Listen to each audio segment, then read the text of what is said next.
All right, there we go. Let me go ahead and introduce our speaker for tonight, Susan Onysko, who lives in Gates Mills. Like I said, was a former member of CPS. As a matter of fact, I had a chance to listen to her speak. I was in a different club at the time. She does a lot of travel and travel photography. Gone to many extreme locations. I was looking at the list. There's probably at least 20 places on the list of places she's been to, maybe more than that. And kind of was specializing in wildlife and people photography. Does some fantastic work. I was very impressed with the images that I saw years ago at Rocky River Nature Center with the other club. She's won numerous awards. She's been featured in Popular Photography magazine. She currently has 30 photos on display in the International Pavilion at the Cleveland Hopkins Airport. And those will be up, you said, for 5 years, Susan? Yep. Okay, so if you get a chance, if you're in the airport and you get over to that section, you can see a lot of her work there. And with it being Mother's Day Sunday, I will say that Susan is the mother of 4 children. So happy Mother's Day in advance. Thanks. All right, and her husband is her audiovisual person. So you want us to go ahead and set you up as speaker view? Yep, that sounds great. All right, so if everyone, first of all, I want to share everybody's muted except Susan. And it looks like everybody is. So we're going to put you, what I want you to do is if you go up in the upper right-hand corner of the screen where it says view, click on that and say speaker view. And then the only one that will be visible will be Susan as she's speaking. So with that, let me turn it over to Susan.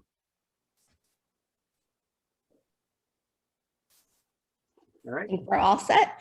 Thank you guys so much for attending tonight. I was just getting used to in-person presentations, and then the world went to Zoom. So we're learning how to do this, and it's been quite an adventure. So tonight we're going to talk about this project I've been working on since 2016, and it's called Cosplay 50, the United States of Cosplay.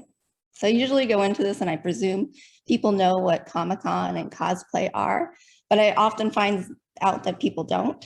So I thought I'd start by explaining Comic-Con, which is basically they have these big conventions, and as I found out, many different fandoms have conventions.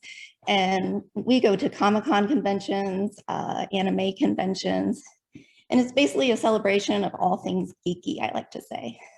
So you can shop, for lightsabers and meet your favorite stars from different shows. I've seen Stranger Things cast at one, go shopping, attend panels, parties.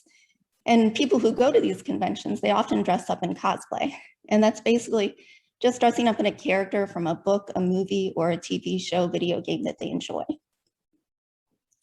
So I decided I would get to all 50 states. And currently our next state, fingers crossed, is going to be state number 22. And over the last, 5 years minus 1, 4 years, we've attended 32 conventions so far.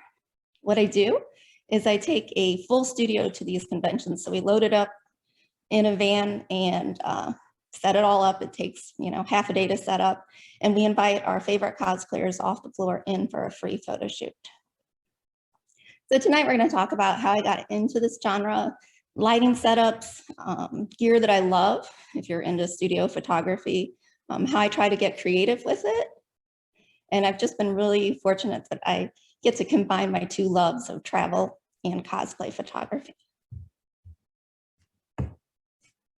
So some of you may remember me, maybe not. I started out at Akron Camera Club back in 2004, and I migrated to Cleveland shortly thereafter for a few years until this cosplay thing took off and took over my life. But I started out probably just like many of you.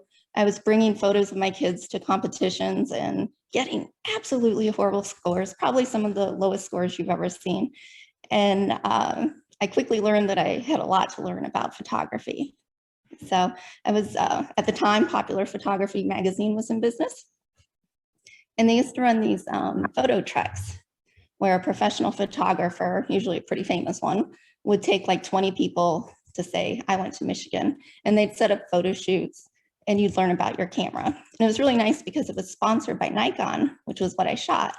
So I went to Michigan on my first trip in 2004, and I loved it. I got great photos when I was there and improved my photography when I got back. And so, you know, the obvious thing happened. One trip became 3 trips a year. Then I started doing portraits and weddings. Then I started selling my travel prints. And I loved doing the portraits and weddings, but when I was traveling, it was really hard because I'd travel on a trip, I'd come home, I had 4 kids, and I really wanted to spend time with them. But, you know, portraits and weddings, you're always gone evening and weekends. So it got a bit complicated, and I was trying to figure out what to do. And then my kids started taking me to Comic-Con. And there is one of the ones in Cleveland is Wizard World Cleveland. Obviously, I think it's been canceled for a couple of years now, but it should be back next year, I would think. And that was really the first one that I attended. And what I found was these cosplayers, they were crazy creative. They were so kind and genuine and passionate. And I just love what they do. They really wanted to get their picture taken, which is great when you're a photographer. And they melded old and new traditions. They would sew their own costumes because we all do that right now, right? But they would print 3D props. And the combination was amazing. So you can go to Comic-Con events with a camera. One thing that's really big now is consent. So if you're going to go to one of these events, always tell the person you're taking a picture of, because sometimes there can be some very scantily clad people there, sometimes not. But either way, they always like that you ask permission to take their photo. And they are happy to give permission, let me tell you. So you can also get a photographer's pass at these conventions. And what that allows you to do is to take a camera. Sometimes they'll let you take one speed light on the floor, and you go around taking pictures of different cosplays. And I love that. Some people got some great shots like that. They would use fixed lenses, 1.4s, and kind of blur the background of the convention center to take pictures.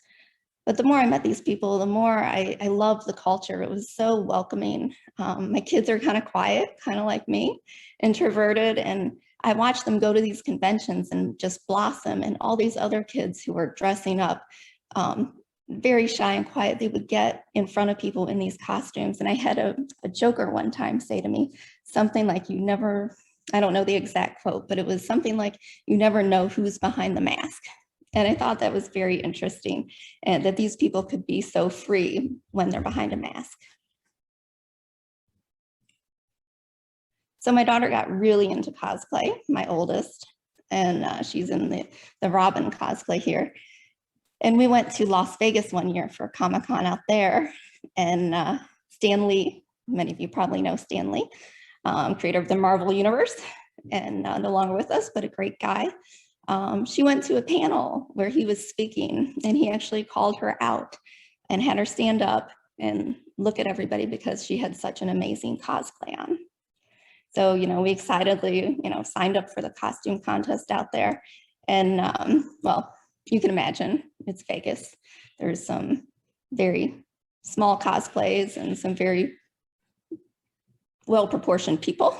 And so she entered this cosplay contest, but she didn't win, but it was a fun story anyway.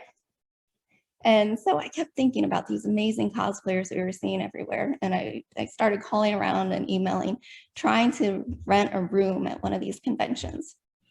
And you would think that would be an easy task. I want to give you money to rent a room to photograph cosplayers, but it's not so easy, as I found out. It took a while. But we finally got a room at our first convention in 2016 at Wizard World Cleveland.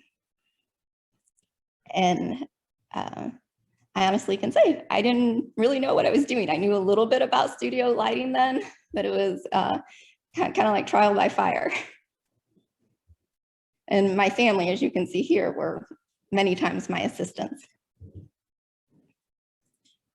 So it hasn't always been easy. I didn't have a assistant proper in the beginning.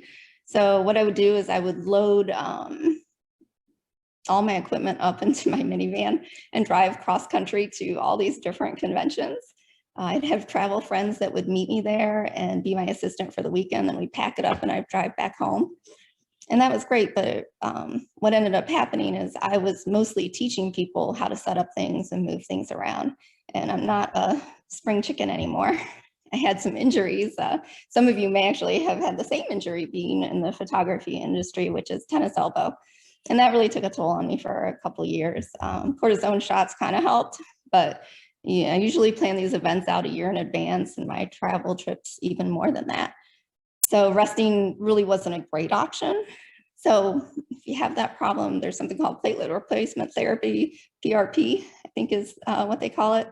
And if you have tennis elbow, get it. It worked and changed my life. So we traveled around in a minivan. Finally, in 2018, I got an assistant who stayed with me, and his name was Sean. He drives to the conventions. I would fly and meet him, which was great because I could spend more time with my family that way and not driving across the country. And we've even had our first wedding proposal. In Montana, we were on our way to Emerald City Comic-Con in Seattle. And my assistant went off the road in a snowstorm and did a little bit of damage to my vehicle, and luckily not him. And we decided it was definitely a great time to upgrade the vehicle after that. Like I said, we had our first proposal. We also started really trying to make this special for the cosplayers that we are photographing. So what I basically do is I go out on the floor, and it's, you know, kind of like cold calling people. I look for cosplays, I find one I like, you know, go up to them, tell them about the project, and hope that they agree that they'd like to come in for a free 30-minute photo shoot. In return, they get a high-res, fully edited JPEG. I tell them, it's, you know, they can print it out poster size, put it on their wall, put it on their holiday card. I just say, please don't sell it. And in return, I get a model release from them. Whereas at the end of this whole thing, 50 states, a few more years to go, I hope to make a coffee table book with pictures from the project in it. And we hand out these great golden tickets, which makes it even more fun if you know what a golden ticket is. Like I said, we grew and grew. The project took off. We were really on a roll in 2019 before COVID hit. And we have all our gear in a sprinter now. We have obviously room to grow. My family still helps out. Me and my daughter always go to like cat cafes in the local areas that we travel to. And every once in a while, somebody comes home with us. But you can see we have quite the crew in the upper left. My assistant, Sean, has pink or purple hair there, I think. And he's my normal assistant. And I also had a friend who retired, Sue, who she travels and meets us in different places for these events to help out. Funny thing is, if you look in the upper left, the guy behind me above the red hair is James. And he was actually one of the first cosplayers I photographed at one of my very first conventions. And just remember his face for now. But he wanted to make a video project, or a video about the project, so I could send it to different places and promote the project and try to get in. So we worked on that in 2019. And he came to some conventions with us and filmed and made this great promo video. But you remember his face. If you look up in the upper right at Captain Jack Sparrow, the guy who really looks like Johnny Depp, that's the same person. And to me, it's amazing. And you're going to see more of these transformations that people do that are simply incredible. We had our first cosplay show at Chagrin Arts, a solo show, back in 2019. And that's in Chagrin Falls. And then I also have some photos that even now are currently on exhibition in Barcelona, Spain at a gallery.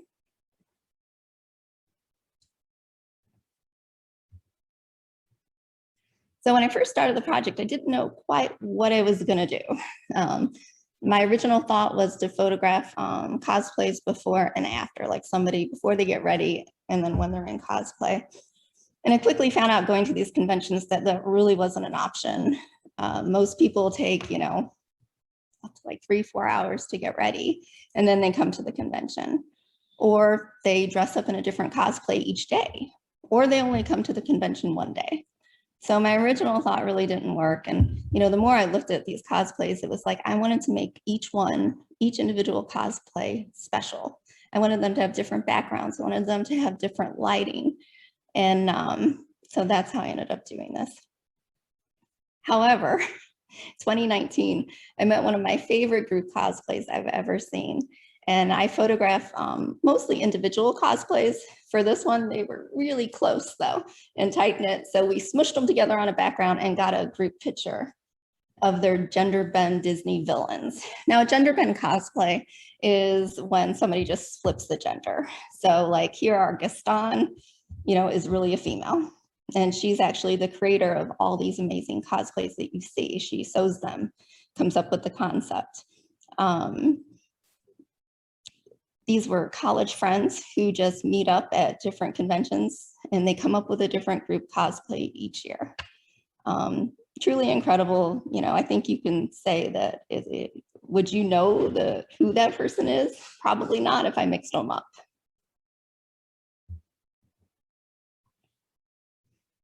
So when I first started, like I said, I'm going to be honest, I didn't really know that much about studio lighting. I had a few modifiers. I used D1 Pro Photo lights with cords back then. And we had a 5-foot Octa. We had a 3-foot Octa with a grid, Octa like soft boxes. We had 2 1x3-foot strip lights. And that was it. And I took a white paper background to my first convention. So one of the things I want to point out is for years, I struggled with studio lighting. I would go to workshops on it and, you know, people would talk numbers and ratios and it just never worked for me. I always found it intimidating. And I think that a lot of people, we just learn differently. You know, I started out even in photography, learning the creative side really before the technical side. And I think it's just what you're comfortable with. So tonight, I'm not going to tell you lighting ratios. I'm not going to tell you any numbers really.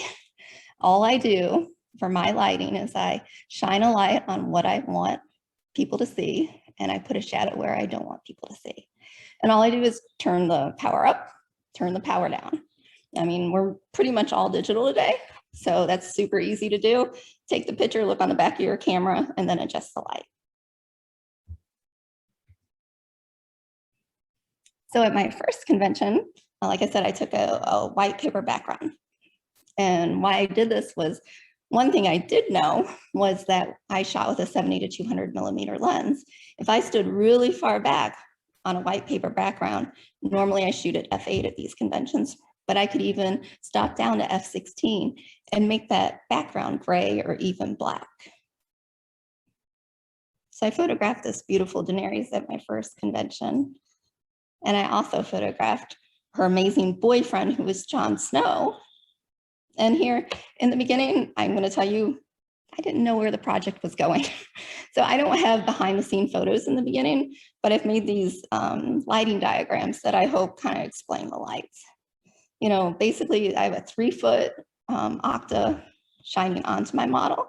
And then I have 2 strip lights hitting his cape behind him. But if you know my travel photography at all, it's a lot about color. And cosplay is about color. So I really didn't want to just shoot on these black, white, or gray backgrounds that I was creating. So what I started to use, and it's so simple, is little gels. And then you can't really, yeah, I guess you can kind of tell blue, red, come in any color. And all I would do is put a light behind the model and put a gel on it, and it gave me different colored backgrounds. So pretty simple. I usually do a gridded light on the front when I do these colored backgrounds. If you don't have a grid in your light, a grid, it's like a waffle pattern and it narrows the beam of light. And if you don't have this on, the light kind of spreads out further. And so like that red background you saw might become pink or it might altogether disappear. And I also feather the light just a little bit so it's not hitting the background so much. But like all photographers, you know, we always want to do something different, you know. I don't want to say I'm like a gear person who's obsessed with gear, but for this project, I really kind of needed to be, because I wanted it to be different and special for all the cosplayers. So the first thing I purchased was a Lastolite HiLite illuminated white background. And all this is a giant white box. You put 2 lights in the sides of it, and it makes this, you know, beautiful white background. What I love to do with this is put people who come in these white cosplays. I just think it's a very ethereal look that it gives when I blow out the white. You can see there I have a beauty dish, added that to my collection. And then we sometimes name our lights. I have a 2-foot light on the bottom that shines up. And I think some people would call this clamshell or a variation of clamshell lighting. But the gridded line on the bottom is a 2-foot octa that we call baby.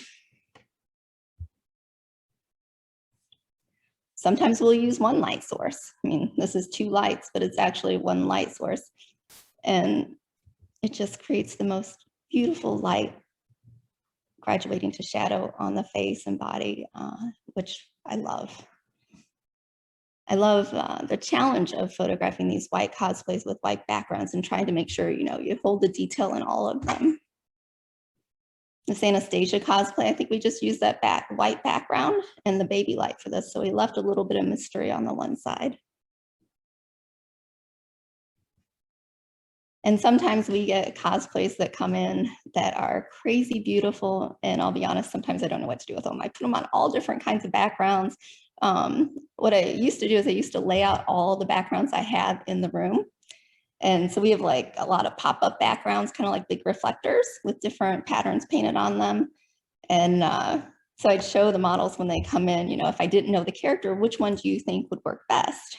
And they'll kind of, you know, tell me. Sometimes we'll try that, sometimes we'll try other stuff. But this Mina Shido cosplay, which is an anime cosplay, I tried on gray, I tried on different painted backgrounds, and it was just too colorful. But once you put it on this white background, it just popped. And I love that our baby light that's coming up from above in the front adds this line underneath her arms, which is kind of just makes the whole photo more alien-esque than what it is. So again, I like to play with color. And here, what I did was that big white box that I have with those 2 lights in the side, all I did was put colored gels inside those lights, and it would give me a nice wash of even color. Then I started hearing about this most beautiful light in the world, the 6-foot Elechrome indirect octa. And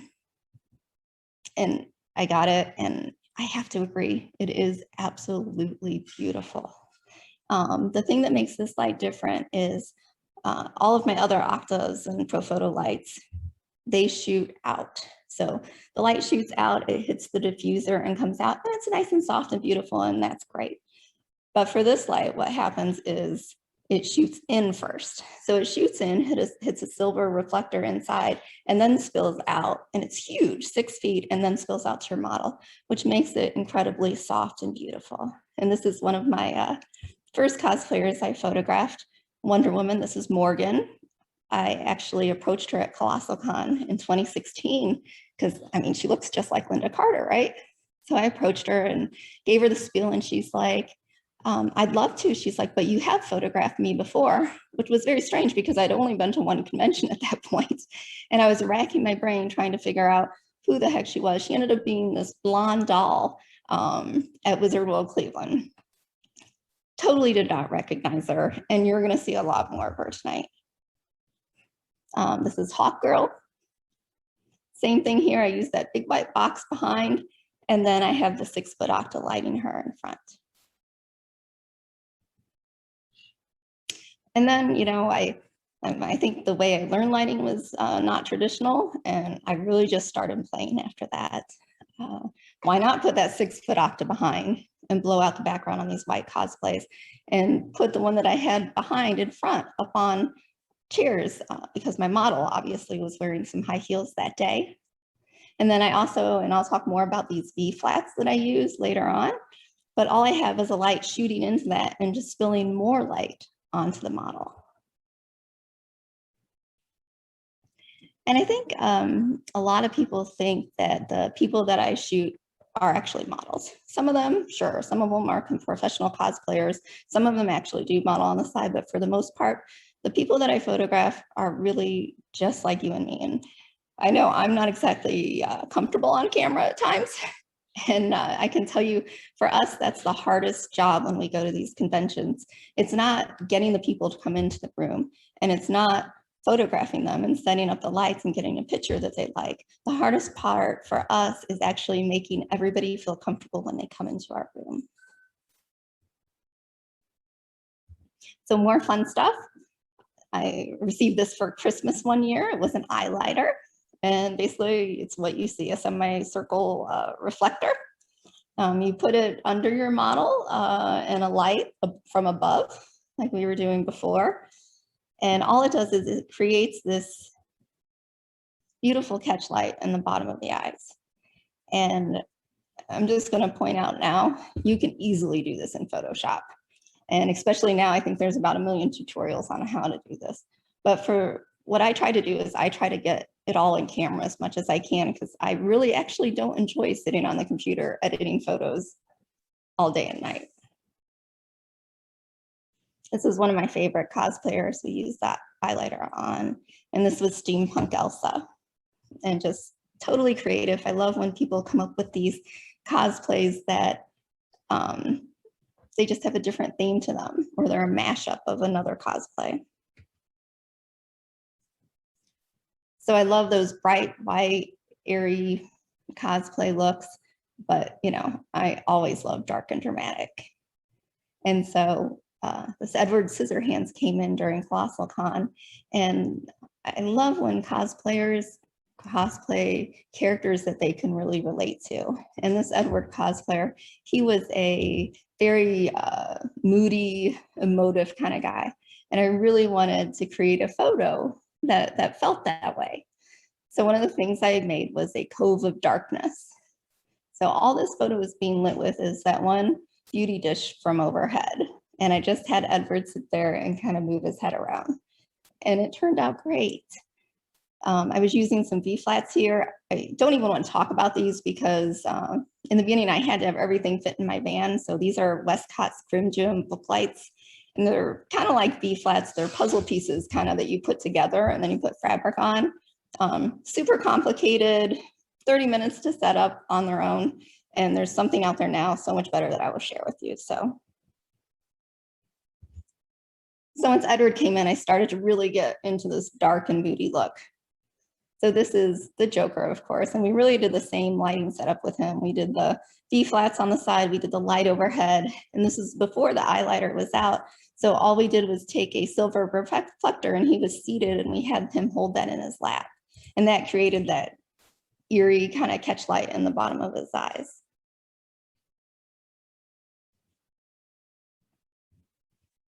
So I don't know if any of you follow Lindsay Adler.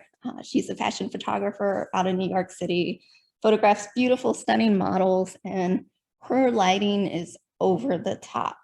I mean, it's colorful, it's beautiful, you know, she'll throw up 5 lights and not think anything about it. And so I tried to recreate her work here.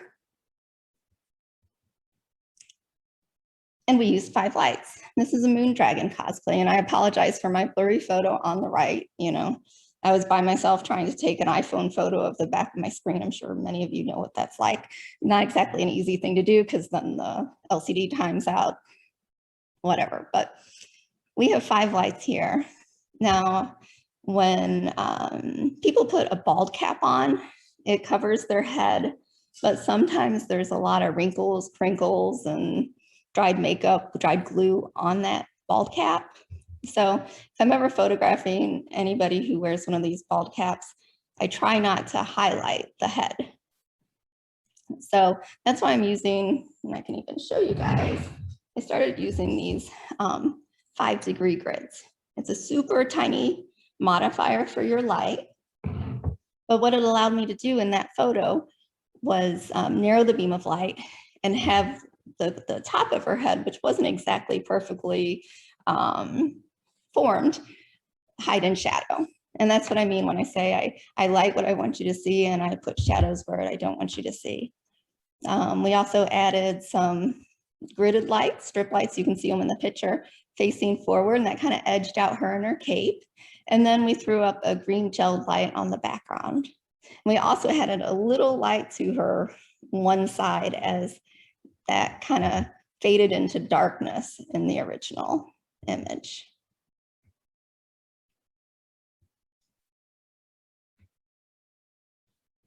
So then, right, everybody owns one of these now. So this is a ring light.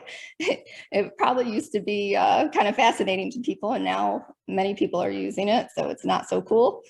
I started playing with this, and this is Morgan again. You remember her as Wonder Woman, and we worked really well together, and so I started to invite her to my home studio, and we had a blast. As you can tell, you know, my home studio is in the basement. We recently transferred it up to my attic, which is a lot nicer and gives me some higher ceilings. But back then we were a little cramped on space, and she came in with this Wednesday Addams cosplay, and we used the ring light, and I put a light behind her. I put a light on the background. I put a light on the side to light up the hand there, and I just love the way the ring light looks. So I don't use it often, but I think it really works on some cosplays. This is also Morgan here. This is Darth Maul. But I love the way it gave like a different level to her contacts, right? You've got like all these circles, and then you've got this ring light circle in there also. Sure, a few of you probably remember a few years ago, the Lensball was like the big thing. And it was this crystal ball that you could take with you and hold and shoot your camera through it at whatever's behind it. And like a lot of people, I purchased one and was planning on using it with Morgan again for this wizard shoot. And it was hysterical. We had the ring light set up. What she would do is she'd come over and we'd shoot like 2 or 3 different cosplays in a day. And it'd always take her a couple hours to get into the cosplay. We'd shoot for a little bit, and then she'd get out, get in another one. And so I already had the ring light out for this shoot. And so I handed her the Lensball, kind of like, well, what are we going to do with this? And she just held it in her hand. And it had this amazing effect inside of it. And that was all from a ring light. And it was like one and done, check. So another thing we did with Morgan's Wednesday Addams cosplay is we used what is a cookie. And so these are these little things. And I think they make them for speed lights also. I think they're called mag mods for speed lights. And I have this spot reflector that shines a spot of light on the background, and I put this in there. And that makes the shadow that's on the background of the window. So then what I did was I took a 3-foot octa and shined it on Morgan. And so it put her shadow on the background, which I think turned out pretty cool. And the thing I love most about this is it really looks like 2 images, right? Like you're looking at her and the doll and the hand, but then when you look at the shadow, it looks like a silhouette of a person and a bird. So I like to play with cookies. They come in all different shapes. It's really not something I get to do at a convention because it takes a little more time, but when it works, it's tons of fun. So this is the Iron Fist. I met him at Wizard World Columbus, and we really hit it off, and I just didn't feel like I had enough time to photograph his cosplays. So he came over one day in this Iron Fist cosplay, and we just put up 2 strip lights. He was extremely athletic and jumped, you know, he did his cardio workout for the day during the shoot. And I loved how the 2 strip lights just illuminated his body. So I really wanted to get some of these full body cosplays because people do dress up many from head to toe in their cosplay. So I started photographing them on full length white paper, but it never really took off for me. I did it for a while and it looked kind of too catalog-y for me, and everybody kind of looked the same. So I don't use white paper anymore. You'll see what else I did. But one of the things I learned while doing this is I was standing back with a really long lens and getting really low to the ground to make people's legs look longer. And I thought this was a really cool effect, right? Then when I go to these conventions and I take pictures, like all the time, I'm showing the model on the back of my camera, the images. And I was showing this Merida cosplayer her image, and she's like, wow, you make me look like a superhero.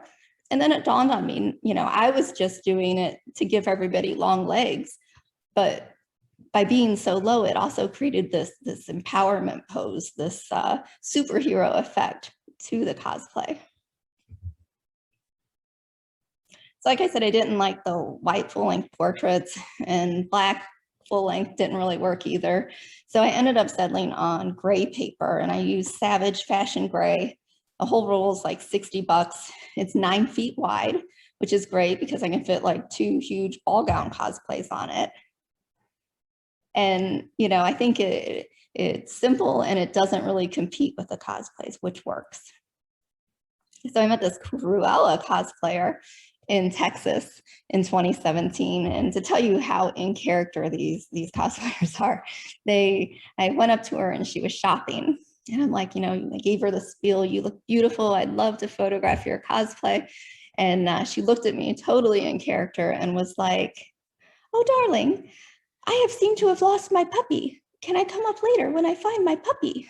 And I was like, okay, that's great. Usually we set up times, but for you, I will wait. And later on, she came up and this was her puppy, and it ended up being her husband. So they're retirees, empty nesters, and this is what they do for fun. They go to different Comic-Con conventions and dress up. And it's one of my favorite photos and favorite stories. So I love these big cosplays and that I photograph on paper, but I always want to do something just so it's not a static image. So I try to give it, when I can, a sense of movement. So Rose Quartz here from Steven Universe, this was actually shot in my home studio basement. And what I did was I had my 2 little girls then hold the dress out and just drop it. You guys know, like a wedding, drop the veil, drop the dress. And this is how it turned out. So it always pays to have assistance. For Mojo Jojo here, I photographed him at Emerald City in 2019. And I don't know if you all know Mojo Jojo, but he's a darker character. So usually these bigger cosplays, I light bright so you can see everything, but I wanted to add a little bit of darkness to Mojo Jojo.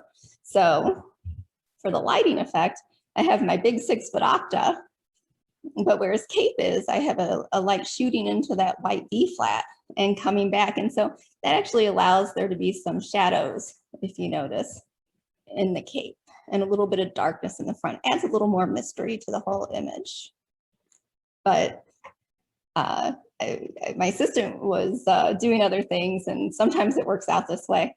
So we started using a leaf blower, because that's normal at these comic conventions, to add movement to the image. And this is just a little behind the scenes of the fun we get to have when we go to these conventions. But you can see the leaf blower is so easy to use. And you can see how amazing the people I have come in at posing. Absolutely incredible.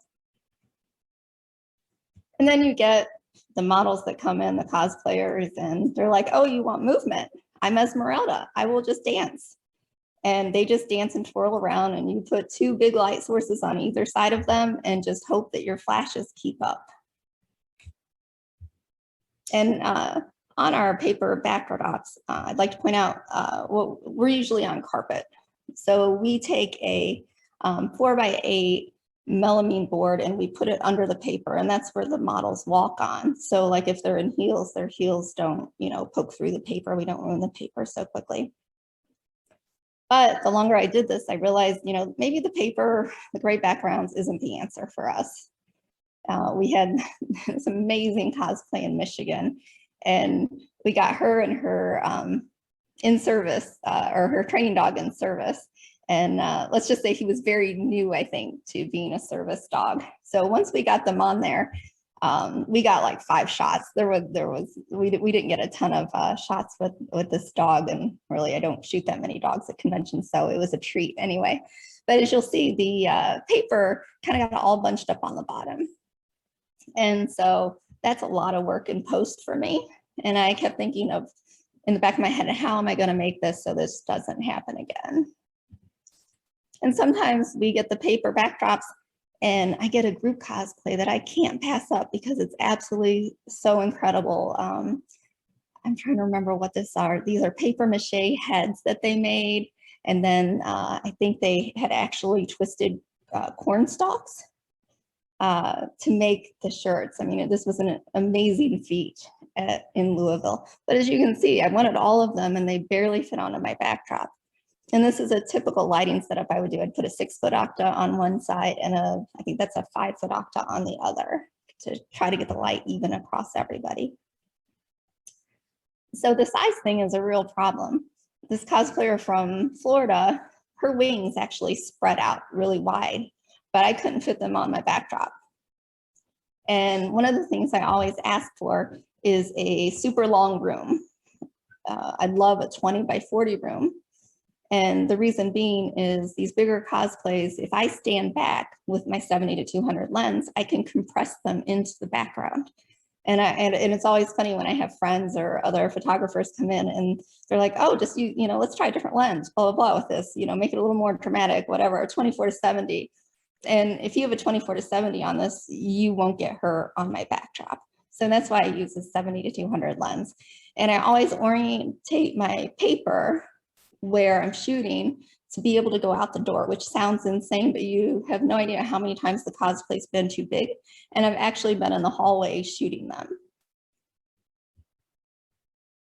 So these are some of my favorite bigger cosplays.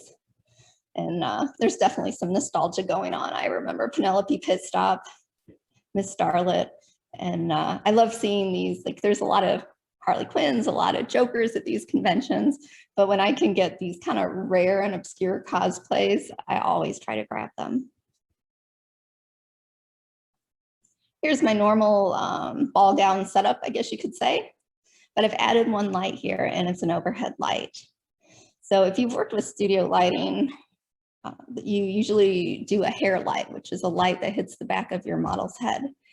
And that works great when you don't really have a time limit. We were noticing what was happening was we'd have a hair light on a model. And like I said, a lot of my models aren't professional models. They'd move, then somebody would have to go back and move the light, etc. How can we make this easier? Well, we do an overhead light now. This is a Chimera lantern. And I love this because it has a skirt on it with the flaps, so we can decide where the light hits. And for this cosplay, I really wanted to have her hair be the highlight because it just went with this, it's called an Emerald City cosplay.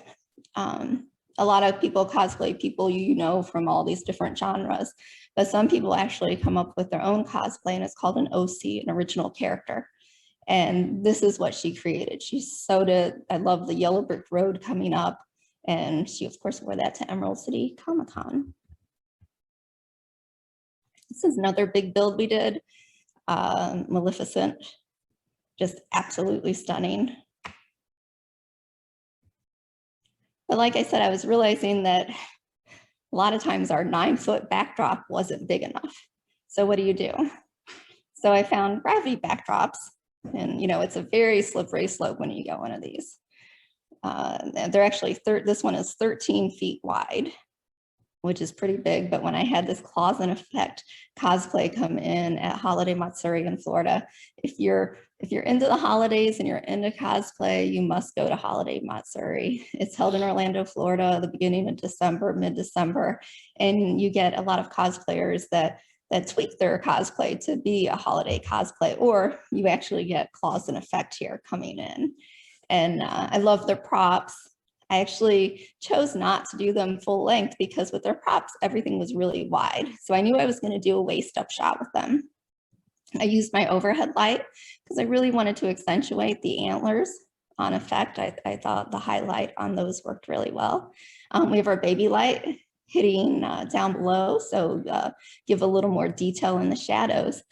But they had these amazing props, and I don't know if you know this, but when you use flash, you kill the ambient light. So all those beautiful glowy props that the cosplayers come in with usually disappear. So what I ended up doing, my trick, was I would take a photo of them with the flash, and then I'd turn my flashes off and I'd up my ISO, and then I'd take a picture without flash, and that would give me kind of the color and where the lights were on their prop. And I'd take that into Photoshop, I'd combine them and mask it in the lights. Oh, and on those, I used a smaller light source, only because I knew I didn't want to do full length. So I could use like a 3-foot octa or a 2x3.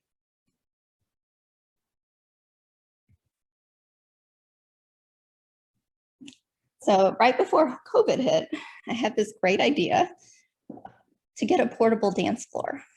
It would solve all my problems with cosplayers, right? No more stay on this little board on this paper and have heels go through. We actually have a floor. So I looked around for one, and this is from Snaplop Flooring. They're 3x3 squares, and we put them together when we get to the convention.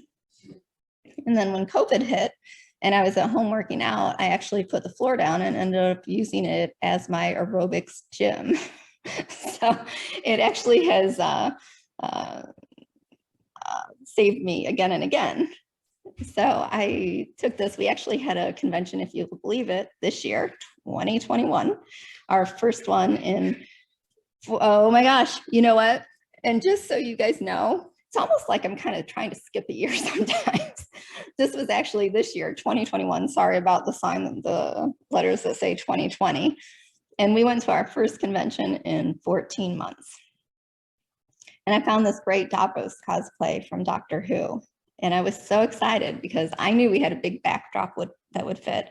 And I knew, even though he had a motorized cosplay that he scooted around the floor with, I knew that he wouldn't eat my paper, he wouldn't get stuck. He could actually get onto my ballroom dance floor perfectly. So we tried something different here. We tried to use a smaller light source. So we used these 3-foot octas. And shockingly, because his lights were at the bottom of his cosplay, the flashes, the lights faded off down to the bottom. And so it actually let the natural glow of the cosplay show through. And I was thrilled. No Photoshop needed on this one.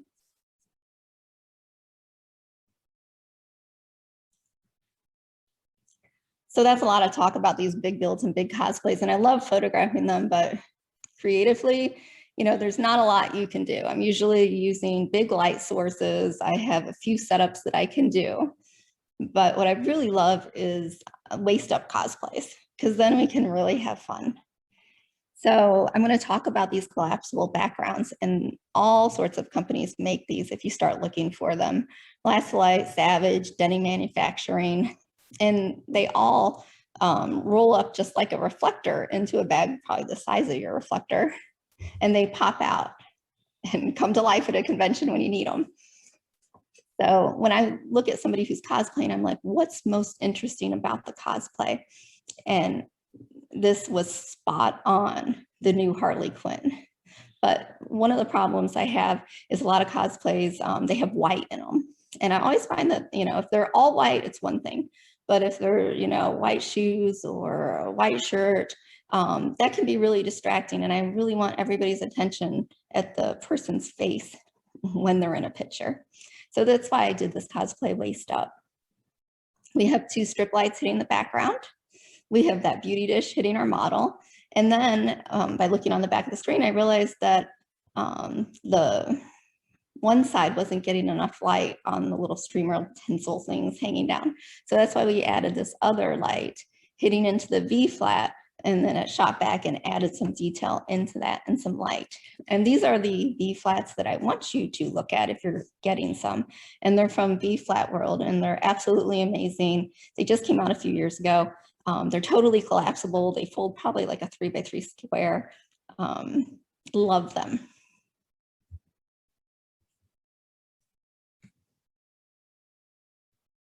So some of you may have heard of Joel Grimes. He's one of my photo idols.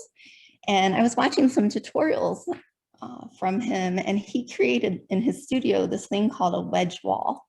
And I thought it was brilliant. So what he did was he took he must be a good carpenter, because he took like a big piece of wood, nailed it to his wall, and had it such that it hinged coming out. And it created this dimension that he would, alley tunnel effect that he would put his model into.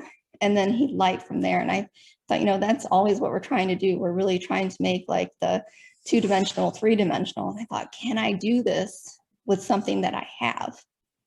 And the answer was yes. So I got 2 of these, and these are Lastolite brick backgrounds. And I clipped them together in the back and leave them on 2 light stands. All these collapsible backdrops are magnetized around the outside. So there's this special thing you get that has a magnet. And so literally you pop open the background and hold it up and it clips into these things above. And it's super easy, not collapsing them back down, but putting them up is super easy. And for this cosplay, same thing, like I said before, I use that 5-degree grid, and I think I even, sometimes I actually tape up my 5-degree grid to get even a more narrow beam of light, and this might have been one of those times, I'm not sure, because I wanted her face to be the focal point, not her shirt. So we have that 5-degree grid on the face. We have the strip lights coming back into her, illuminating the sides of her body. And then you'll notice we put our beauty dish up high, and that actually has a gel in it. And then we have a light down low with another gel in it hitting the backdrop. And that's just giving some different lighting effects to our original picture, which is this.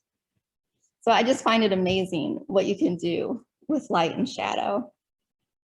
That's one of my favorite photos.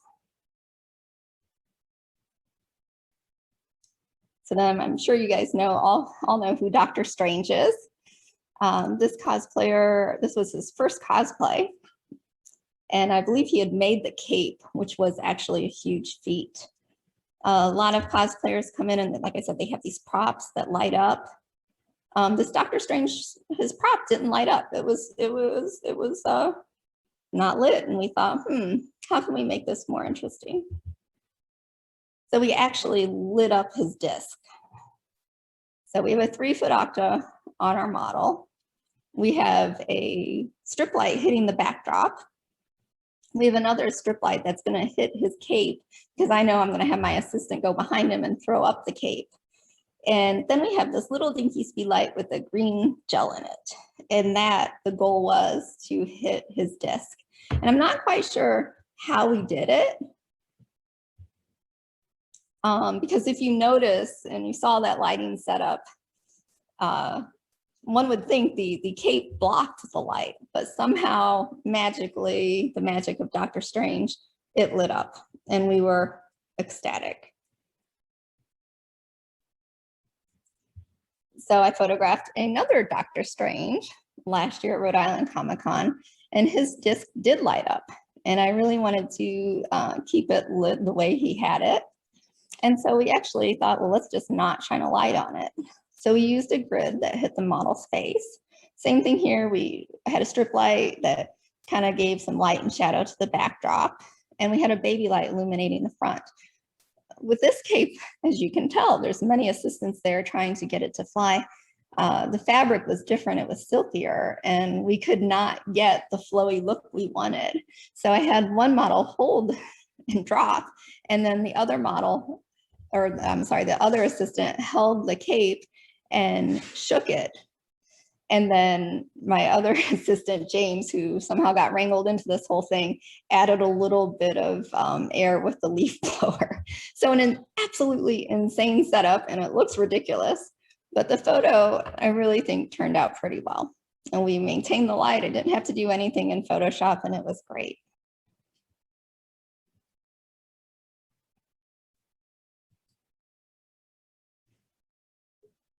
So this is another portable background that I love. It's from Denny, and it's this cool alley. But I really wanted to make the alley look pretty sinister for Batman. So what I did was I put 2 blue gels in my background lights, and it made that nice blue effect in camera, which is pretty cool. But I also wanted to highlight in his head and his ears and not have everything fall into darkness. So what we did was we used our overhead light, and really you can use any light overhead. But the reason I like the lantern is because of the skirt, the flaps that fold down. So I put the flap down on the back here, And that kept that overhead light from spilling onto the background. So it gave me this nice deep blue saturated color. And this is why you love the lantern and the skirt. I also took this, and you'll see we have two lights facing the model. We have the beauty dish, but with some things are really reflective, like this Batman's cosplay. And whenever I turned up the beauty dish, I got these crazy reflections. And I didn't want all the reflections. I really wanted, you know, again, for you to look at the face. So we put a 5-degree grid hitting his face also. So that added a little more light and attention to his face, but still the beauty dish gave a little softer light to everything else.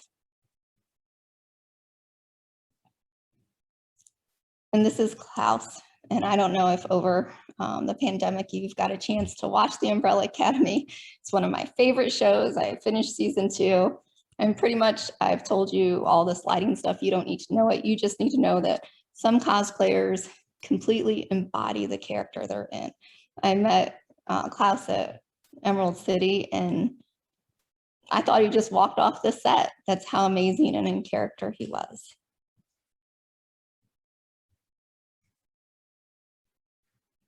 Wendy here, a lot of the stuff you've seen before, but something I did different here was in post, I played with my white balance and I gave it some cooler tones because I liked the midnight darkness Wendy scene, and thought of that would add to the photo. So people often ask if I know all the characters at these events, and the answer is no, I definitely do not know all these characters. Luckily, you know, one of my assistants, my kids are in their 20s and teens, and my other assistant's in his 20s. I have an assistant, you know, in her 50s, one in her 60s, and me. So we've pretty much got every genre, age covered. But something like this cosplay was, you know, definitely an obscure one, and it was the painted doll, and I believe it was from a horror show. And what happens is if I don't know the cosplay or nobody I'm working with knows the cosplay, we ask their name and their cosplay name and their phone number when we're on the floor. We set up appointments with them, and then we'll run back to the room. And if we don't know it, we'll start Googling, you know, who is this person? What scenes are they normally in? And try to get a feel for the character. And then we also ask the person when they get there about the character. Here we used everything you kind of know, the overhead light I used to illuminate her headpiece. But then that wasn't enough. I wanted different light on the background. That's why we put the strip lights up. I knew she was going to pose toward the beauty light. She actually had some modeling experience, so she posed her head toward that. But I didn't want the whole body to go into darkness or into this darker red background.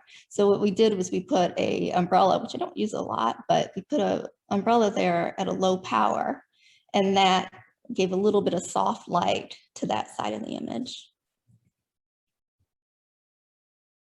And I know there's Star Wars fans out there.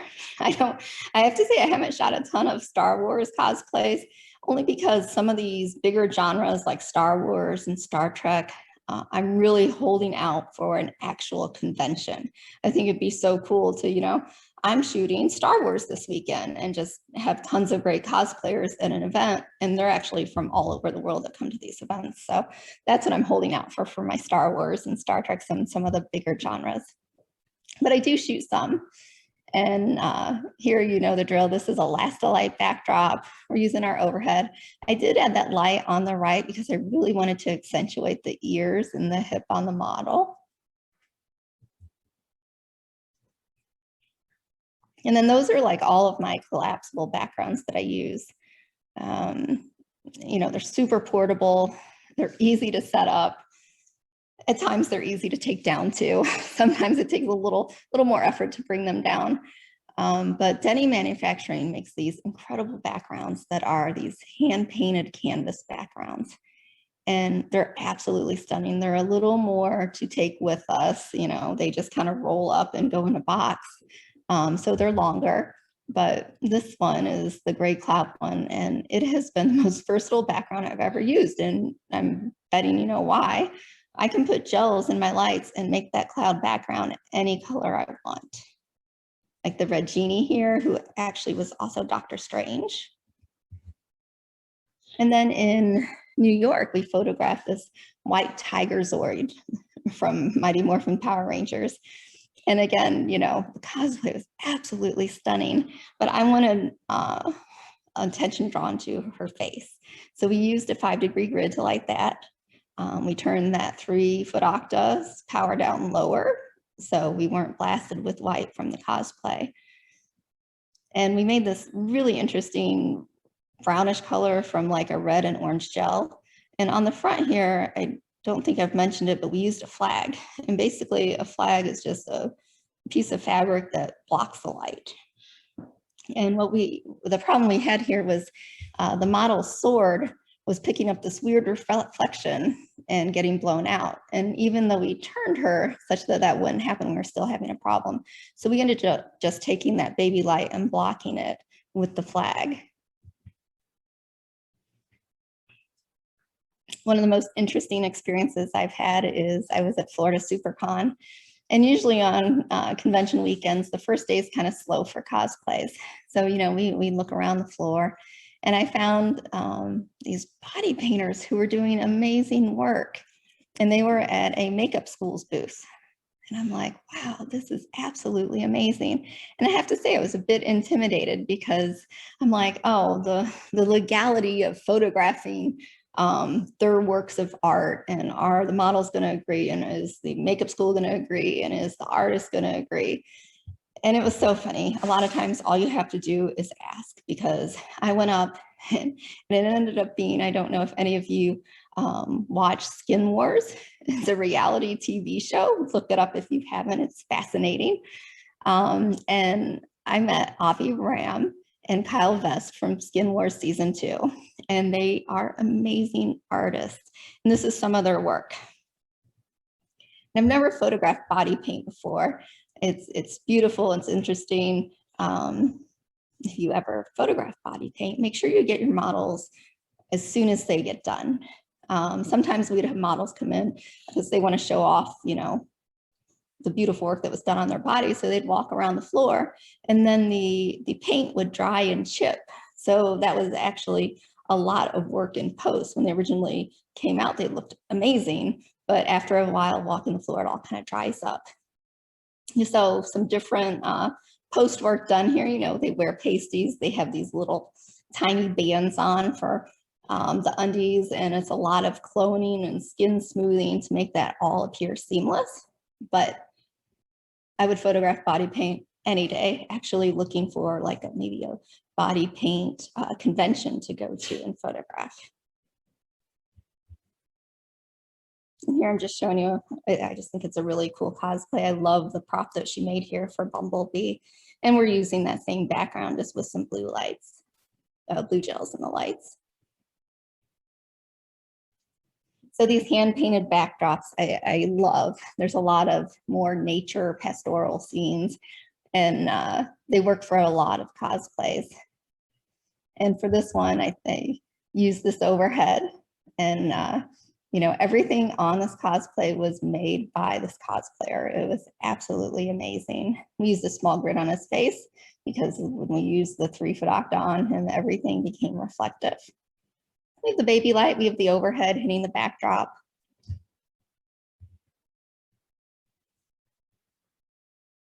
So another type of background I like to use, and I'm always on the lookout. So if any of you have suggestions on different background companies, I'm always open because I need a great variety of these to go to the conventions and have for everybody.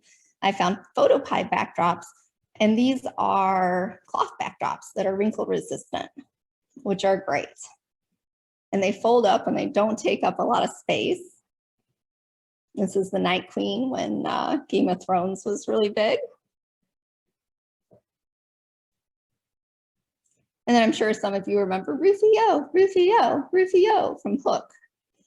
I always take this is another of the cloth backgrounds that I use, and I always take a portable steamer with us. I will say, they say they're wrinkle resistant, and fingers crossed, so far so good. I've never had to use my little steamer on them, but they've been packed up for a while now, so I'm not sure. We'll see. So another great backdrop to use, and this is actually pretty portable, is the Westcott X-Drop backdrops. And these are super small and easy to carry, and they just set up in an X. And Joel Grimes actually made some painted backdrops for them, and they're stunning, absolutely stunning. And you can get them through Westcott's website. They come in like 5x7 sizes. And I think I have every one of them now. That's how much I love them. So here you'll see the Suki cosplayer. And what I love most about these backdrops is they have a natural vignette around the outside of them. So, and obviously they're meant for a model to go right in the center. And sometimes I add another light, like you'll notice on the left-hand side, there's a light hitting the backdrop here. And that's just to give a little more light to the center of the image behind the model. Oh, and we also use here, there is I use these bigger flags, which block all the light, but I found that there's a company called Matthews. It makes Matthews Road Rags Kit, and they have these collapsible scrims or flags. So what they do is they fold up into a little container, and they have different diffuser strengths and different flag strengths, which come in really handy for some reason on this cosplay. It all looked even, the fans on both sides, but one side was getting a little too much light, so we just blocked the light from the baby light on that side. This is actually the same model from the last image. I met her at Emerald City as Suki, and then she was Ganondorf at Rose City Comic-Con, and that was in Portland, Oregon. And we use the eyeliner here. You guys know all about it. Same thing. I wanted to create this halo effect behind her, so I added that light hitting the backdrop behind her. And these are just two cosplays that I absolutely adore. You know, I think some people go to these events and they think cosplays for little kids, cosplays for the young, whatever, and it's definitely not true. These are honestly two of my favorite cosplays that I've ever photographed. Henry Jones Sr. from Indiana Jones and Teddy Roosevelt. Absolutely stunning. I use the Joel Grimes backgrounds for these. And Teddy's actually, he works for the Park Service and goes around the US talking at different national parks. And we met him in DC where he was also speaking. I'm betting that he probably speaks at some of the museums in Washington, DC. But again, just like Klaus earlier, he totally embodies Teddy Roosevelt.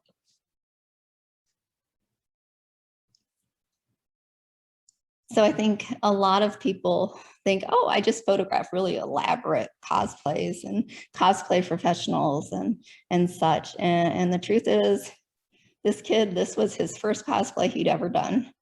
And is it super elaborate? No. But he is spot on as Freddie Mercury. And it was his first convention.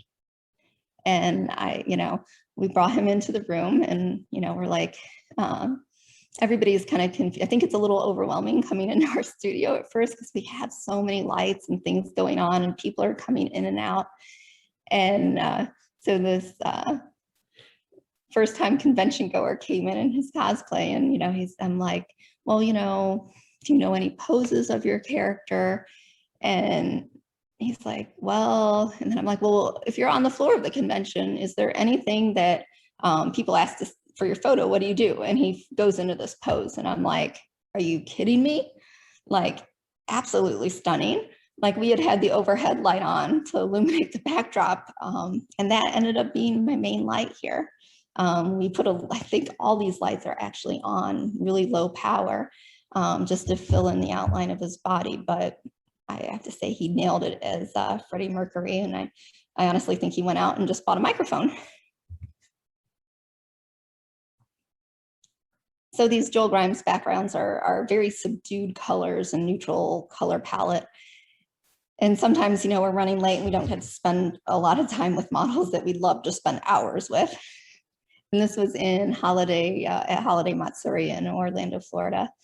And this cosplay came in and blew my mind. Stunning, absolutely. That wig is absolutely amazing. And we had one of our Joel Grimes backgrounds up. And I thought, let's just try putting some gels in that background. the background lights and see what happens. So we threw some green gels in there and bam, like it worked beautifully. And now I'm going, wow, how many more backgrounds did I just create with all of Joel Grimes' background textures that I can turn any color I want now? I hope all of you know this character, Spock, of course. I met Spock at Rose City Comic-Con, and he's actually a Spock impersonator. And he is Leonard Nimoy. I mean, it's actually kind of eerie speaking to him.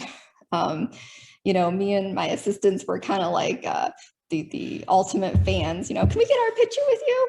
And he of course obliged and we were thrilled, but the sweetest guy. So this backdrop is from a different company. It's from Background Express, and it's probably my cheapest background. I think it was $60. It's a 4x5 Galaxy, and I have to say it's my most popular. I use it all the time. And for Spock here, what we did, you'll notice it's a shorter background. And so what happened is the overhead light didn't come far enough down on the background. So what did we do? We just threw up a strip light at low power to add and make sure that he didn't fall into darkness. I also have a gridded light hitting the side of his body where the bag is, because in the beginning I wanted to include the bag, but of course I did all that work and then I didn't include it. So this is Heimdall. Some of you know him from Thor. And I met him in Iowa using that same Background Express backdrop. We actually didn't have that Chimera lantern then. We were playing with using a 2x3 softbox overhead, which actually looked beautiful. And I love what it did to the detail on its headpiece. In post, I did add a lot of detail to this image on him and on the background behind. But this is Morgan again, who you've seen many times tonight. And she came over and in this Raven cosplay, and I really wanted something a little more softer for her Galaxy. So what we did was we used a haze machine. And I've used haze and I've used fog. And I have to say a haze machine is more expensive, but the results are absolutely amazing. You get this crazy atmospheric even effect, and it's just beautiful. I turn the lights and shine it into the fog or the haze. And this is an example of what fog does. This is Morgan again, and we were outside in the woods by my house. I love her cosplay. This is one of the first ones she built. It was a huge build. I couldn't put it on a backdrop if I wanted to. And she was actually, she's commissioned to make cosplays for other people. And then when she has a cosplay that she's kind of worn enough, she sells that. And I think she was selling this for, I don't know, $700. I mean, if you see these pieces up close, they're stunning. But this is how I decided that, you know, the fog machine's nice, but if I can ever use haze, that's what I want to do. Unfortunately, when you're at a comic convention, you don't want to set off the smoke alarms because that would be very bad. And sometimes I guess haze machines and fog machines have done that. And I don't want to be the person who has a convention evacuated. So we found this atmosphere aerosol. And it's like $12. It's haze in a can. And it's something that we can use at conventions. We always check with our models, either in my studio or at cons, to make sure, you know, they don't have any, they're okay with us using it, and that there's no breathing difficulties that they have if they, you know, they don't have asthma and all that. But it's a nice thing to use at the conventions. And also in my new studio, we actually put an exhaust fan in because sometimes the haze lingers in the air and we want it out faster. So we actually put an exhaust fan in here to get the haze out faster. So this is a gender bend Jon Snow from Game of Thrones. And this was at my home studio. You'll notice my ceilings are pretty short here. I think they're about 8 to 9 feet. And we're used to, you know, I'd say 12 feet ceilings at most conventions. And so I actually purchased for my house a smaller lantern, and for conventions we have that have lower ceilings. And it works really well, as you can tell here. I had never, we set up the shoot with Jon Snow, and she came in and her mom came with her. And I always encourage models who are coming to my studio to bring someone, you know, we love having someone else here and it makes them feel more comfortable too. And she actually brought her mom. And so we got all the lights set up, we got her in place, and her mom's like, oh, no, wait, I have the snow. And I was like, what? And she actually brought out, if you do like holiday crafts, there's like a spray snow that can go on your holiday wreaths and stuff. And she actually used that. She was going to put that on the cosplay to add the snowy effect. And I thought, okay, well, while she does this, I'm going to take pictures. So we turned those lights again toward our atmospheric effect, and her mom sprayed it down, and it created this beautiful misty snow-like effect in the final image, which I absolutely loved.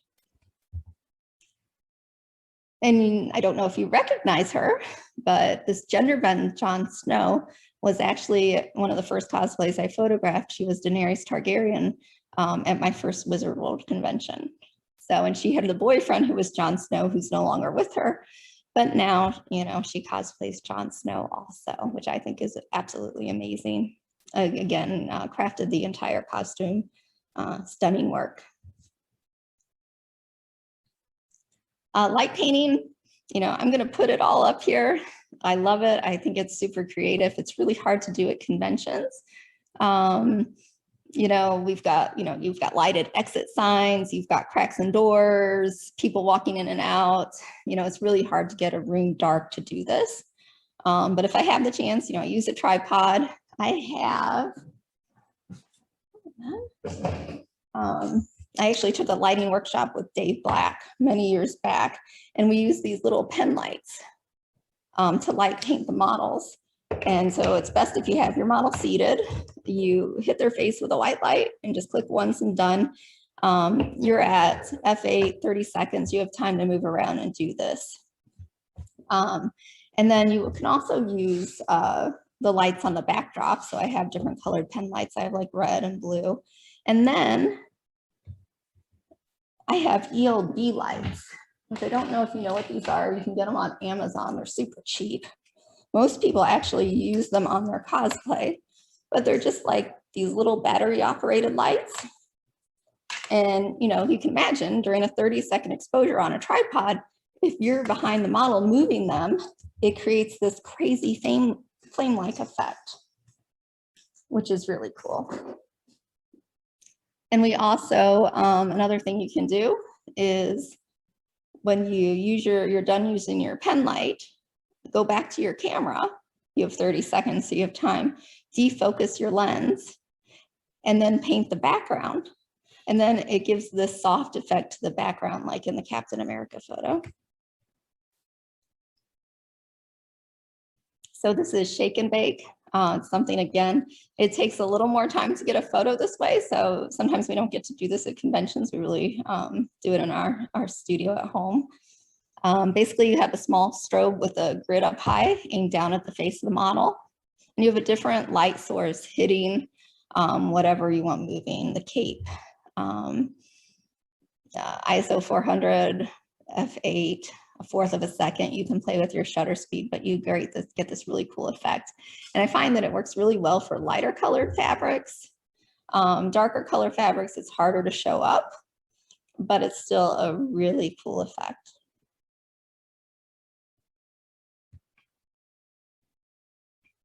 So again, as you guys know, Lindsay Adler is one of my idols. I've got to attend a workshop or two with her. And this is something I learned that she does with her models to create this bokeh effect. And I'm going to share it with you because I think it's the coolest thing ever. So for the Elsa cosplay here, you know, I wanted her blowing something. I would have loved to have had some kind of, you know, glitter or dust that she could blow. But we didn't. And I thought, well, I think I can use this. So what this is these are little stickers that kids, grandkids probably have, the little sticker earrings. And all you do is you put those sticker earrings on it's actually a sheet of plastic that comes in the bag. And you leave the center open for your model. And then I have a light hitting my model. And then I also have a light behind me, and that light had a blue gel in it. And then I had my daughter hold up the stickers, because let me tell you, it's very hard to do by yourself, to hold the camera, try to hold it out and shoot. It's very difficult. So definitely try this with an assistant. And then you just focus on your model. Sometimes you have to manually focus on your model here, but the effect is absolutely stunning. And I think it really worked for Elsa here. Sometimes I really just get lucky.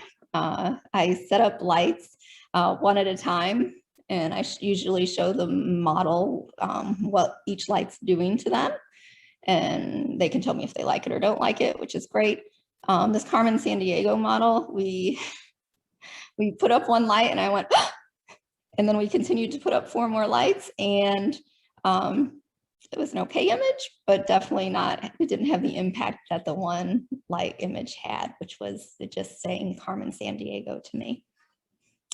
Black Cat here, I just love the graphic image of her fixing her hair. Rey from Star Wars. I used a Joel Grimes background. I love the sharp image, but as we were waiting for the haze to fill the room, she took a minute to compose herself, and I loved it because I really got 2 different images out of the shoot. I got this really tough Rey image, but then I got this inner strength image of her also, with the haze and the light.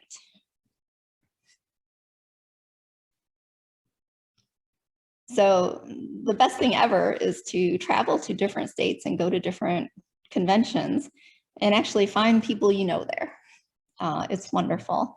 I found this Arya Stark cosplayer from Game of Thrones at Wizard World Madison, and I am telling you, dead ringer, just like it was like she was there. Then I went to Chicago the next year, and she was there in a different season's cosplay of Arya Stark. Then the next year I went to Rhode Island, and she was there in a different season of Arya Stark. And so I love being able to meet these people all over the US and photograph their amazing cosplays. I met this Wonder Woman one of my first cons in New Orleans in 2017. And to my surprise, you know, I'm always sticking my foot in my mouth. I went up to this anime cosplay at Holiday Matsuri in 2019 and started giving her the whole spiel on the project and everything. And she's like, "You photographed me before." And I'm like, "No." And then she reminded me that she was Wonder Woman that year. So the transformations, they're mind-blowing. So we talked about original characters for cosplays, where they come up with their own design and everything. But one of my other favorite things is cosplay mashups. And this is where a cosplayer will combine 2 different cosplays. So Marilyn Monroe, Ursula, you know, this very talented cosplayer came up with vintage Ursula, which I think is just divine. And she even had a catchphrase, which was "Souls are a girl's best friend." Just absolutely brilliant, right? But one of the greatest things I find is when I can shoot up cosplayers at my house. And this actually isn't even a cosplayer. This is my Zumba instructor, Melissa.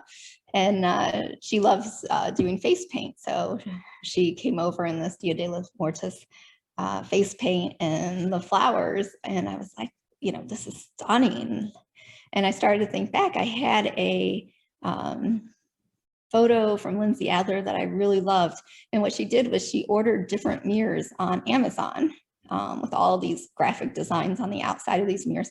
And she popped the mirror out and then used the frame that the mirror was around for a headpiece behind her model. So that's what we did here is she came in with this amazing face paint and these flowers. And then I hung this mirror frame. You can see it's gold there in the backdrop to create an even more elaborate headpiece. And she had the comfort of not having to wear a super heavy headpiece on her head. So I always like playing at home. And I have a little bit more time to spend on each cosplay.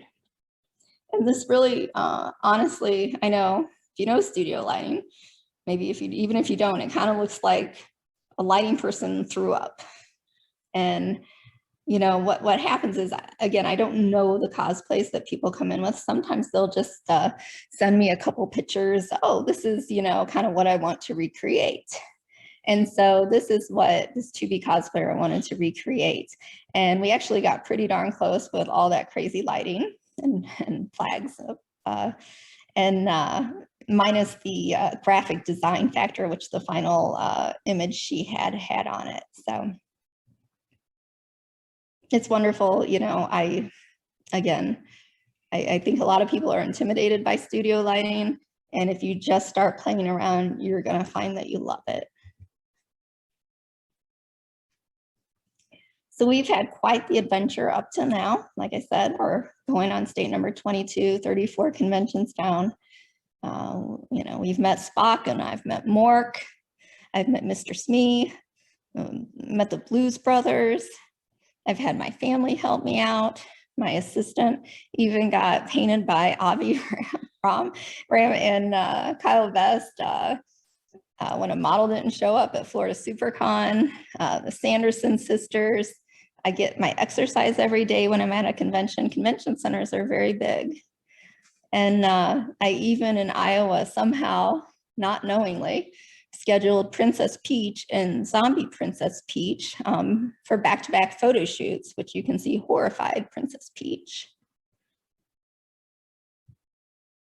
And we really had a blast doing it. And we can't wait to really get back into it. So this is some of the programs I use to process photos. Lightroom Classic, Photoshop, I'm sure you guys know those, Nik Color and Silver Effects. Portrait Professional is something I use for mainly smoothing of the face, sharpening of the eyes. Portraiture 3 I use for smoothing out skin on the body.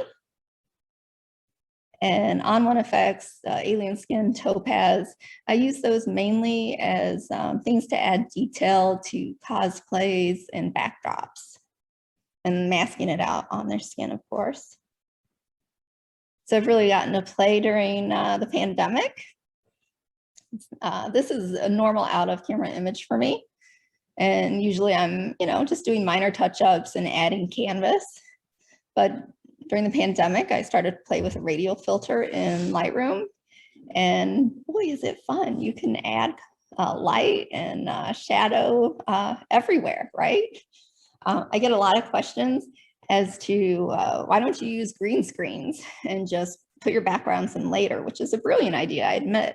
I love the actual interaction with the cosplayer and people at conventions. And I love seeing what comes out of the camera. More and more, I detest having to work on stuff on the computer. So this is a Topaz plugin. This is Morgan. You've seen her before. Through her cape, added a texture in Topaz. And it's really cute. She actually had this great sword. At the end of it, she had a little camera. And she used the sword as a selfie stick. So we took that out in this image, but absolutely adorable. Alien Skin has these really cool lighting effects. It's like one click and you're done. This is before I was lighting those backgrounds with gels, and I would just do it in post, adding some blue tones to the background. The Blues Brothers here, I don't do a lot of black and white cosplay photos. It's a lot of color, but what else can you do with the Blues Brothers but have them change it to black and white? So I've mentioned this a few times. This is Morgan. If you ever find a cosplayer who loves to cosplay and does all these different builds, you can really see how talented they are. She's a children's librarian by day in Southern Ohio. And on the side, she's a professional cosplayer.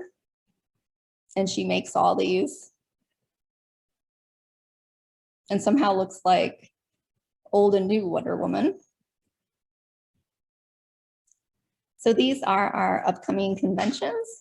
Fingers crossed they go. We're hoping conventions get back to normal in the fall. Usually the list is a lot longer.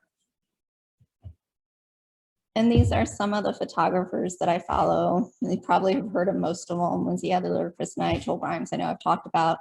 Tom Bull, Joel McNally, Sue Bryce, David Zahada, Dave Black, Free to Fly, Brooke Shaden, Pro Photo.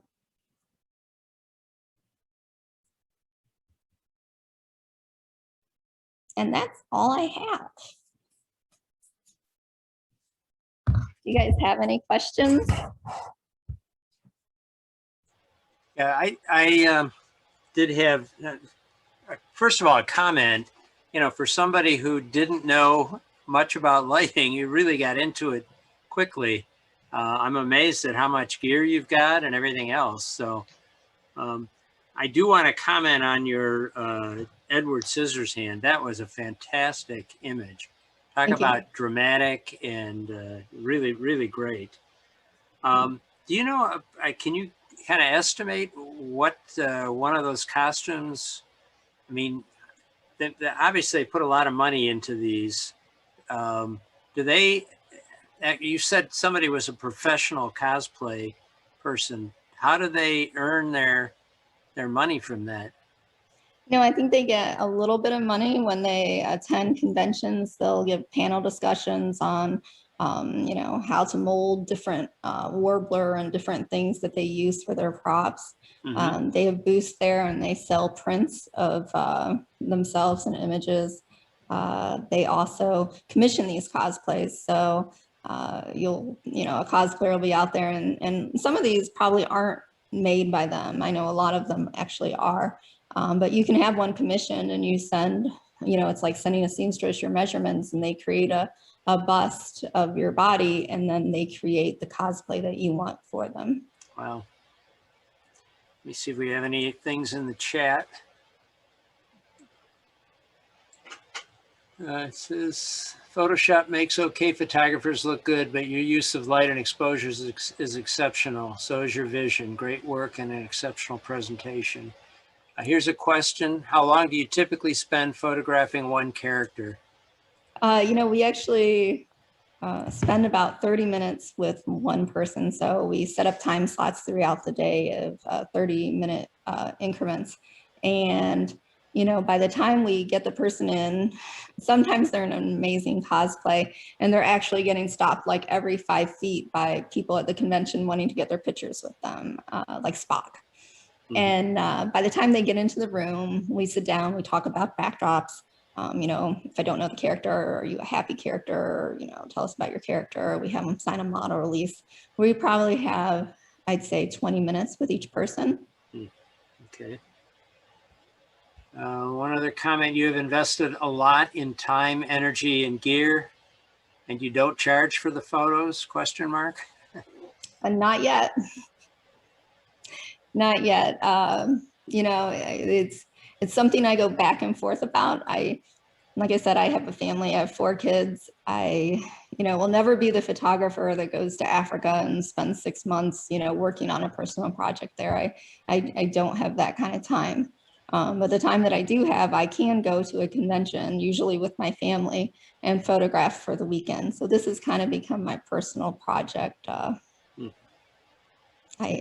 I'm amazed by what these cosplayers do and the environment they're in and how caring and kind the whole culture is. Yeah. And I just kind of want to give back to them. So as long as I can, I'm going to keep it free.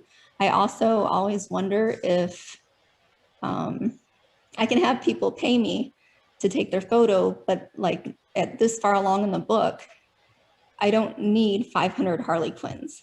Like I'm looking for those more obscure cosplays and those might not necessarily be the cosplayers that come into my room. And then how do I justify, I'll have you pay me, but you know, you all do it for free. So as of now, I'm free. Okay. If you weren't behind the camera, what favorite character would you dress up as? I get that one a lot. And, you know, I've got the red hair, so I'm going to say Ariel. Maybe, you know, maybe Black Widow if, you know, I get in shape a little more. All right. Have you ever actually done a cosplay? I mean, yourself? No, I actually, I won an auction of a photo shoot with Lindsay Adler, and she did a photo session with me, and I had thought about having a cosplay commissioned, but in the end, I didn't do it, and maybe one day I will, but we ended up doing like a 40s glam session, so I guess that's kind of my cosplay. Yeah. You enjoy this much more than the Africa photos and the people photos you've done in the past? I like this. I love both of them for different reasons. I love, I hate to say it, the struggle of travel photography, right? You never know what your location's going to be, what's going to happen there. Is someone great going to come out to photograph? There's so many unpredictables with travel photography. And the one nice thing about convention photography is I know that there's cosplayers coming and I can take photos of them as long as I can get them in the room. I've had, we had this convention in April, and it was the first one post-pandemic. And like I said, I usually cold call people on the floor and go up to them and give them the spiel. And I would say 32 conventions, I've really gotten a couple strong no's. Usually it's I'll think about it. Mostly it's yeses and they come right back with me. But because of the pandemic, at the convention, we all had to wear masks. And I think it's really difficult for someone to understand your emotion and your passion towards something like this when you have a big mask on. Yeah. Because this past convention, I got I think I photographed 7 people and I had 6 people tell me no, which has never happened. The odds have never been that stacked against me before. Wow.